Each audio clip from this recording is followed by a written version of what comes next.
ಛೀಮಾರಿ ಹಾಕಿದ್ದಾರೆ. ಅದು ಕೇಂದ್ರ ಬಿಜೆಪಿ ಸರ್ಕಾರಕ್ಕೆ ಮತ್ತು ಕಪಾಳ ಮೋಕ್ಷ ಅಂತ ಮಾಡಿದ್ದಾರೆ.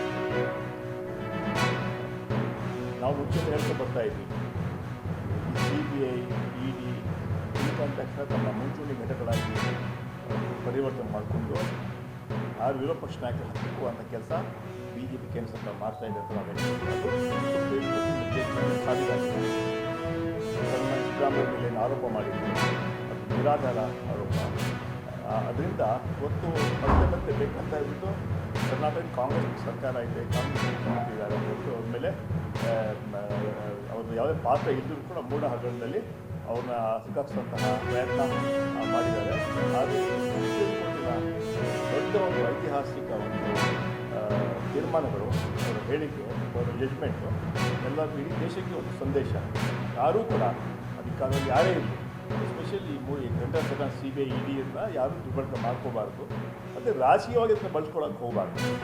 ರಾಜಕೀಯ ಅದರಿಂದ ನಮ್ಮ ಸರ್ಕಾರ ನಿರ್ವಹಣೆ ಆಗಿದೆ. ಜನಪರ ಕಾರ್ಯಕ್ರಮ ಹಾಕೊಂಡು ಪ್ರಾಮಾಣಿಕವಾಗಿ ನಾವು ಕೆಲಸ ಮಾಡ್ತಾ ಇದ್ದೀವಿ. ಕೇಂದ್ರ ಸರ್ಕಾರ ಮಾಡ್ತಾ ಇದೆ. ನಮ್ಮ ನಂಬಿಕೆಗಳಂತಹ ಹಲವಾರು ಕಾರ್ಯಕ್ರಮಗಳನ್ನು ಕೊಡ್ತಾ ಇಲ್ಲ ಅವರು. ಕರ್ನಾಟಕದಲ್ಲಿ ಕಾಂಗ್ರೆಸ್ ಸರ್ಕಾರ ತಿರುಮಲಲ್ಲಿ ಶ್ರೀ ಬಾಲಾಜಿಯ ದರ್ಶನವನ್ನು ಪಡೆದ ನಂತರ ಈ ಫಲವೋತ್ಸವ ವಿಧಿಯನ್ನು ಪೂರೈಸಲಾಗಿದೆ. ನಿನ್ನೆ ಸಾಯಂಕಾಲ ಶ್ರೀವಾರಿ ಫಲವೋತ್ಸವವನ್ನು ಆಚರಿಸಲಾಯಿತು. ಇಂದು ಬೆಳಗ್ಗೆ ಸ್ವಾಮಿಯ ದರ್ಶನವನ್ನು ಪಡೆದ ನಂತರ ನಮ್ಮ ನಾಡಿನ ಸಮಸ್ತ ಜನರಿಗೆ ಒಳ್ಳೆಯ ಆರೋಗ್ಯ, ಅಭಿವೃದ್ಧಿ, ಸಮೃದ್ಧಿ, ಆನಂದವನ್ನು ದಯಪಾಲಿಸಲಿ ಎಂದು ಪ್ರಾರ್ಥನೆ ಮಾಡಿದ್ದೀವಿ.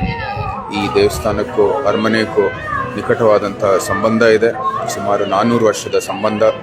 ನಮ್ಮ ಪಾರಂಪರೆ ಮತ್ತು ಇಡೀ ನಮ್ಮ ಏನು ಅರಮನೆ ಸಂಸ್ಕೃತಿ ಇದೆ ಎಲ್ಲನೂ ಸಹ ತಿರುಪತಿ ಭಾಳ ಒಂದು ದೊಡ್ಡ ಪ್ರಭಾವ ಇದೆ ಅಂತ ಹೇಳಿದರೆ ತಪ್ಪಾಗಲ್ಲ. ಈ ನಿಟ್ಟಿನಲ್ಲೂ ಸಹ ಇವತ್ತು ದರ್ಶನ ಪಡೆಯುವಂಥದ್ದು ನಿಜಕ್ಕೂ ಒಂದು ಸೌಭಾಗ್ಯ.